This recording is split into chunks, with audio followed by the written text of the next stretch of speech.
চরম ক্ষুধার যন্ত্রণায় দিন কাটছে গাজার বাসিন্দাদের। খাবার না পেয়ে অনেকেই নীরবে প্রাণ হারিয়েছেন। ত্রাণের জন্য লাইনে দাঁড়ানো মানুষদের ওপর ইসরায়েলি হামলায় বাড়ছে নিহতের সংখ্যা।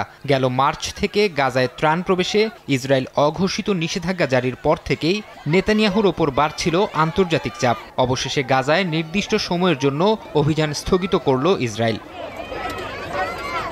এক বিবৃতিতে ইসরায়েলের প্রতিরক্ষা বাহিনী জানিয়েছে, গাজায় দৈনিক 10 ঘন্টার জন্য অভিযান স্থগিত থাকবে। আল মাওয়াসি, দেইর আল বালাহ ও গাজা সিটিতে স্থানীয় সময় সকাল 10টা থেকে রাত 8টা পর্যন্ত বন্ধ রাখা হবে হামলা। একই সঙ্গে নির্দিষ্ট রুটে প্রতিদিন ভোর 6টা থেকে রাত 11টা পর্যন্ত চলাচল করতে পারবে আন্তর্জাতিক সংস্থার ত্রাণের ট্রাক। ইসরায়েলের এমন ঘোষণার পরই মিশর থেকে গাজার উদ্দেশ্যে পাঠানো হয়েছে ত্রাণ। ইসরায়েলের ঘোষণাকে স্বাগত জানিয়েছে যুক্তরাষ্ট্র। মার্কিন পররাষ্ট্রমন্ত্রী মার্কো রুবিও বলেছেন, যে কোনো সময় যুদ্ধবিরতির চুক্তি হতে পারে, তবে এই যুদ্ধবিরতি সাময়িক না স্থায়ী হবে তা স্পষ্ট করেননি মার্কিন পররাষ্ট্রমন্ত্রী।